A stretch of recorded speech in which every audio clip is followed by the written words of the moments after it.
Hello everyone, ಇತ್ತೀಚೆಗಂತೂ ನನಗೆ ಯಾವುದೇ ಥರ ಅಷ್ಟು ವೀಡಿಯೋಸ್ ಎಲ್ಲ ಮಾಡೋದಕ್ಕೆ ಟೈಮ್ ಸಿಗ್ತಾ ಇಲ್ಲ. ಹಾಗೆ ನಾನು ಇವಾಗ ಸ್ವಲ್ಪ ರೆಸ್ಟಲ್ಲಿದ್ದೀನಿ.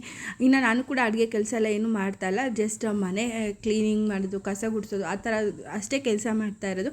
ಇನ್ನು ಅಡುಗೆ ಕೆಲಸ ಇಲ್ಲ ಏನೂ ಮಾಡದೇ ಇರೋ ಕಾರಣ ನಾನು ಏನು ಅಂತ ಬರೀ ನಾನು ಕಸ ಗುಡಿಸ್ತೀನಿ, ನೆಲ ಒರೆಸ್ತೀನಿ ಅಂತ ಆ ಥರ ವೀಡಿಯೋ ಮಾಡೋದಕ್ಕೆ ನನಗೂ ಕೂಡ ಬೇಜಾರು.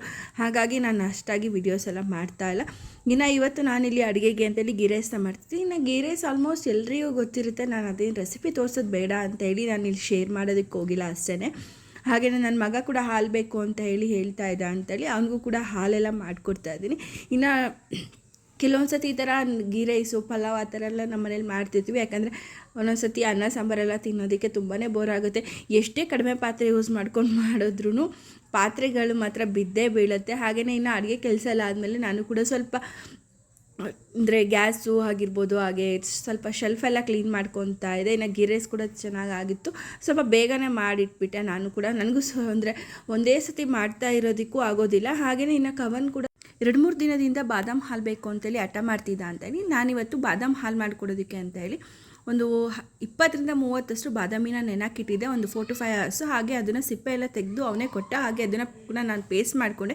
ಇನ್ನು ಒಂದು ಪಾತ್ರೆಗೆ ನಾನಿಲ್ಲಿ ಒಂದು 1/4 ಲೀಟ್ರಷ್ಟು ಹಾಲನ್ನ ಹಾಕ್ಕೊಂಡು ಅದನ್ನು ಚೆನ್ನಾಗಿ ಕುದಿಸ್ಕೊತಿದ್ದೆ. ಅದಕ್ಕೆ ಸ್ವಲ್ಪ ಸಕ್ಕರೆ, ನಿಮಗೆ ಸ್ವೀಟ್ ಎಷ್ಟು ಬೇಕೋ ಅಷ್ಟು ಹಾಕ್ಕೊಳ್ಳಿ.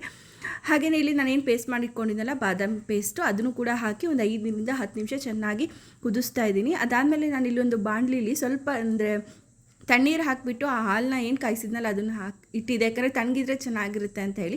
ಅದಕ್ಕೆ ಸ್ವಲ್ಪ ಅರಿಶಿನ ನಾನು ಇವಾಗ ಹಾಕ್ತಾಯಿದ್ದೀನಿ, ಯಾಕಂದರೆ ಕೆಲವೊಂದು ಸತಿ ಹೊಡೆದೋಗ್ಬಿಡುತ್ತೆ ಅಂತ ಹೇಳ್ಬಿಟ್ಟು ನಾನು ಹಾಲೆಲ್ಲ ತಣ್ಣಗಾದ್ಮೇಲೆ ಹಾಕೋಣ ಅಂತೇಳಿ ಎತ್ತಿಟ್ಕೊಂಡಿದ್ದೆ ಅಷ್ಟೇ. ಹಾಗೆ 1 ಲೀಟ್ರಷ್ಟು ಹಾಲು ನಾನು ಮುಂಚೆನೇ ಫ್ರಿಜ್ಜಲ್ಲಿ ಇಟ್ಟಿದ್ದೆ. ಆ ಹಾಲಿಗೆ ನಾನೇನು ಬಾದಾಮಿ ಪೇಸ್ಟ್ ಹಾಕಿ ಮಿಕ್ಸ್ ಮಾಡಿ ಇಟ್ಕೊಂಡಿದ್ದೆನಲ್ಲ ಆ ಹಾಲನ್ನ ಹಾಕಿಬಿಟ್ಟು ಅದಕ್ಕೆ ಸ್ವಲ್ಪ ಏಲಕ್ಕಿ, ಸ್ವಲ್ಪ ಬಾದಾಮಿ ಪೀಸಸ್ನ ಹಾಕಿ ಮತ್ತು ಫ್ರಿಜ್ಜಲ್ಲಿ 1 hour ಇಟ್ಟಿದ್ದೆ. ಟೇಸ್ಟ್ ಮಾತ್ರ ತುಂಬಾ ಚೆನ್ನಾಗಿತ್ತು. ನೀವು ಕೂಡ ಟ್ರೈ ಮಾಡಿ. ತುಂಬಾ ಸಿಂಪಲ್ಲಾಗಿ ಈಸಿಯಾಗಿ ಮಾಡ್ಬೋದು, ಯಾವುದೇ ಥರ ಜಾಸ್ತಿ ಏನು ಯೂಸ್ ಮಾಡ್ದೇನೆ.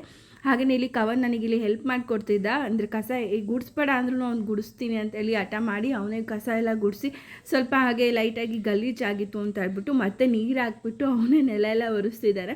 ಕೆಲವೊಂದು ಸತಿ ಅವ್ನಿಗೆ ಈ ಥರ ಎಲ್ಲ ಮಾಡಬೇಡ ಅಂದ್ರೂ ಮಾಡ್ತೀನಿ ಅಂತಾನೆ, ನಾನು ಮಾಡ್ತೀನಿ ಅಂತೆಲ್ಲ ಅವನೇ ಹಠ ಮಾಡಿ ಅವನೇ ಇನಿಷಿಯೇಟಿವ್ ಆಗಿ ಮಾಡೋದಕ್ಕೆಲ್ಲ ಮಾಡ್ತಾನೆ. ಅಂದರೆ ಈ ಥರ ಕೆಲಸ ಎಲ್ಲ ಮಾಡ್ತಾನೆ. ನನಗೂ ಅವಾಗ ಒಂಥರ ಖುಷಿ ಅನಿಸುತ್ತೆ, ನನ್ನ ಮಗ ಈ ಥರ ಎಲ್ಲ ಕೆಲಸ ಎಲ್ಲ ಹೆಲ್ಪ್ ಮಾಡ್ತಾನಲ್ಲ ಅಂತ ಹೇಳಿಬಿಟ್ಟು.